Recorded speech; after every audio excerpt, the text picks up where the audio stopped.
Hi everyone and welcome back to my channel. In today's video I'm going to be drawing a red panda in coloured pencil.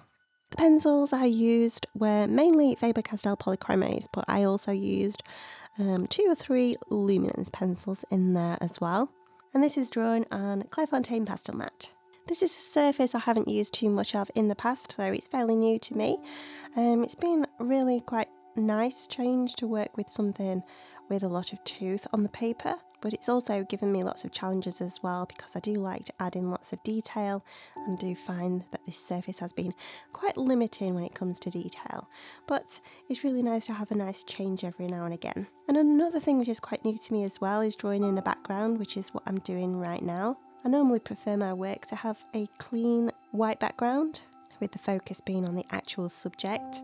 So adding in a background is also something that's quite new and has made quite a refreshing change as well. So I won't go into too much detail about how I drew the background, but I layered this up with several layers of pencil using polychromos, cross-hatching my first few layers and mixing in some other layers, and then blending all that all together with a little solvent and a piece of paper towel.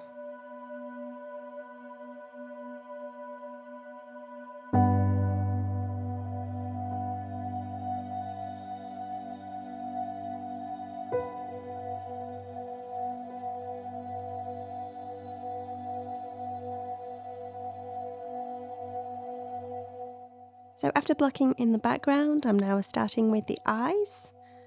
I'm using a really sharp black polychromos pencil here to block in the pupil and also outline the eye to start with. Pastel mat tends to eat coloured pencils a little, so it's really hard or really important to keep a super sharp point, especially to get those crisp edges. So then I moved on to blocking in the coloured part of the eye. I chose some peachy colours here and some browny tones as well. It's a really small space, so I didn't worry too much about the detail, just blocking in the main bulk of colours.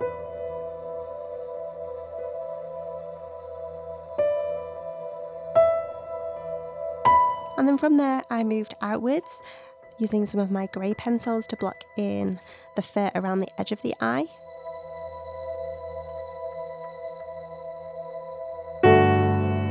And then I started to block in the nose, starting with blocking in the shadows with my black polychromos pencil, then moving to the mid-tones and then finally the highlighted parts of the nose.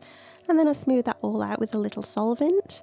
I used a little Zest-It pencil blend on my cotton bud. I don't use too much solvent, I tend to dab my cotton bud on a spare sheet of paper towel, so it's just enough to move the pigment around and soften the overall texture. And then I go back in with the same tones and add a little bit of highlights with my white polychromos pencil. And here you can see me getting started on the head fur. So I started with the light tones first. This is my burnt oak 10%, this is Caran d'Ache luminance pencil.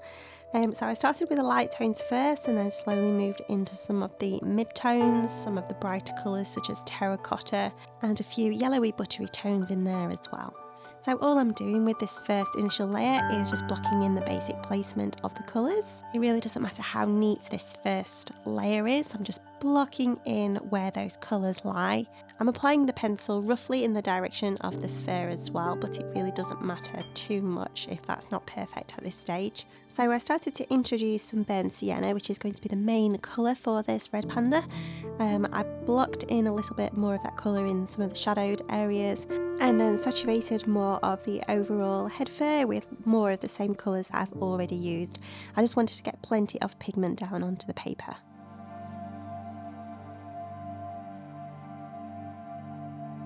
And then here I'm going in with a little solvent on my cotton bud to smooth out all of that pencil texture. And I'm pushing my cotton bud in the direction of the fur, and this is resulting in a really nice soft base layer that we can then build upon. And also I think it's worth mentioning that when I do apply solvent on my cotton bud, I always start with the lightest tones first and then gradually move into the dark tones, just so you don't bleed any darker colours into those lighter areas. So before I start adding some of the fur detail, here I'm just adding some burnt umber to the deepest shadows on the left there.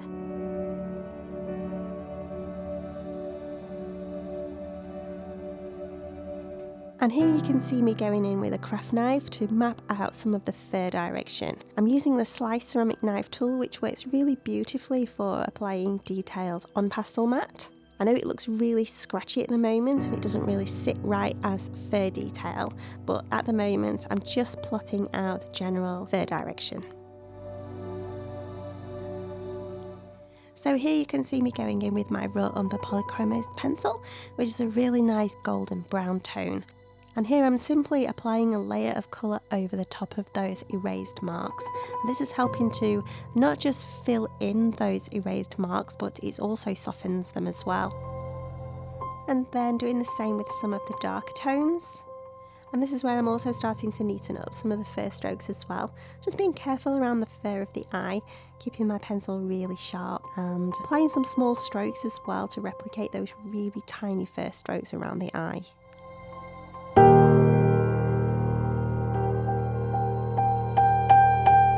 And then after applying a few shadowed fur strokes, I'm going in with my cotton bud again. This time I'm not applying any solvent to this one, it's just a dry cotton bud. Just applied really, really lightly to soften all of those pencil strokes. And this is where you can see the fur, it's starting to come together really softly and we're starting to eliminate that scratchy sort of look. So for the next layer, I'm starting to be a little bit more deliberate with my pencil strokes, refining some of the details and the shadows with the point of the pencil, as well as going in with my white pencil to apply some of those highlights and white fur strokes that protrude into the background colour. And then choosing some of the richer tones, such as terracotta and Venetian red, taking on more of the details before going back in with another layer of the craft knife. And this time around I'm being a little bit more careful with the craft knife to pull out some of those tiny little highlights, especially just underneath the eye, making sure to curve the knife around as well so it follows the contour of the cheekbone. And then it's just a case of repeating the layers until I've built up more softness and depth in the fur.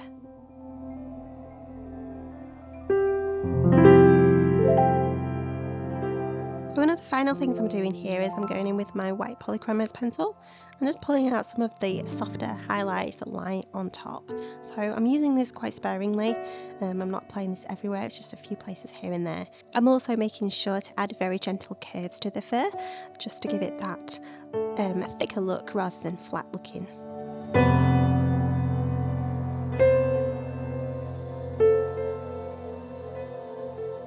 So moving on to the white fur, I started by blocking in some of those really tiny subtle shadows using light grey, just blocking in the fur direction, and then gradually increase the intensity of the grey for the deeper shadows. And then I followed a similar process to the red fur by going over with my craft knife to pull out the lighter fur strokes. And here I'm adding tiny touches of dark sepia for the darkest parts underneath the eye. And then just a little bit of tidying up and tweaking before repeating the whole process with the muzzle fur. So the process for the muzzle fur was similar but also different. Here I'm going in with my cotton bud to soften off the fur strokes, but I also applied a little solvent as well. And you can also see here that the general colour tone of the shadows is a little different. I've added some blues and some purple tones in there because white fur is never purely white. We've always got a little bit of colour in the shadows. So I added some blue and purple just to give the shadows a little bit of life. And then from here it's just a case of going backwards and forwards between the darks and the lights. Here I'm adding some tiny fur strokes with little curves just underneath the mouth for that slightly dark fur. And then gradually working in some of the details using the craft knife as well as the white pencil. And gradually working in some of the darker greys as well, which act as those tiny little shadows that you find within the lighter fur strokes. So all the time I'm considering where the shadows lie and whether the shadows are dark enough and the highlights are light enough. So this is where I'm going in with my dark sepia just to really amplify that shadow at the back of the muzzle. When it came to drawing the ear, this followed a very similar sort of process to the head fur, but also a little bit different as well because generally the length of the fur strokes, and we have had a few different colours in there as well. So I started by blocking in the main bulk of colours that I could see, starting with the shadows and then introducing a little bit of blue and some of the browner tones for the deeper parts of the shadows within the white fur. So I used those colours as my base layer. So after a little softening with some solvent, I've started to work on the transition between the head fur and the ear fur. So here you can see I'm pushing my pencil outwards into the ear fur as well as inwards towards the head fur, just to start off that transition. And then, much like the white fur on the face, I started to block in the fur direction using my grey pencils, and then worked on building up the layers between using my cotton bud, my craft knife and my white pencil. My white pencil played quite a heavy role in the ear fur. The actual length of the fur strokes are quite long here, so my pencil strokes were also quite long. And because of the underlying darker shadows as well, this really helped the white to pop. So I made sure that the shadows were dark enough, which then enabled the white to shine through as a brighter tone. So the process for the body fur followed a very similar process to what I've done for the head already. I started by blocking in the main colours that I could see, starting with those lighter peachy tones towards the top and gradually introducing some red tones in the form of Venetian red and terracotta. And then for that really dark fur in the belly, I applied a base layer of dark sepia. And then, just like I did with the head, I went in with a cotton bud and some solvent to blend and smooth all that pigment out. So I've got a nice smooth base layer to work on. And then I proceeded to build up the layers just like I did with the head, starting by blocking out the fur direction using my ready tone pencils as well as dark sepia for the dark areas. And you'll see here that my pencil strokes are long to replicate the long fur.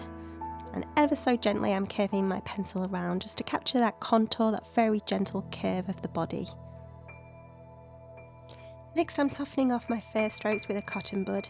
I know it's really tempting to go in with quite a firm pressure here, but my pressure is really soft. I'm barely touching the surface. We don't want to eliminate those pencil strokes completely. We still want them to look like fur strokes, so I don't want to smooth out the pigment too much, but just enough, a really light pressure.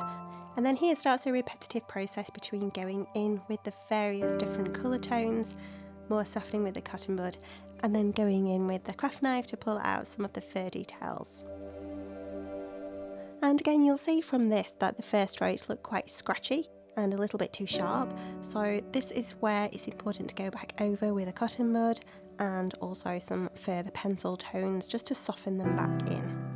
And to help make the fur look shiny and glossy, I'm going in with my white pencil. This is quite a light pressure, so I can apply lots of really fine lines. And this will act as the subtle highlights that lie on top of the fur. And this is where it's important to apply a really light pressure in order to capture the fineness of that fur. And not just the fineness of the fur, but also the thickness too. If you capture some really subtle wavy lines, you can give the impression of wavy fur that looks quite thick and luscious.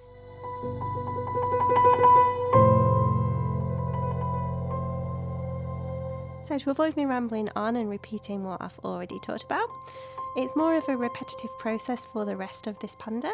So it's just a case of repeating all of those steps until you're happy with the thickness of the fur and how it looks. But making sure to also focus on the shadows, making sure that they are dark enough, because that is what will really help to give the drawing depth.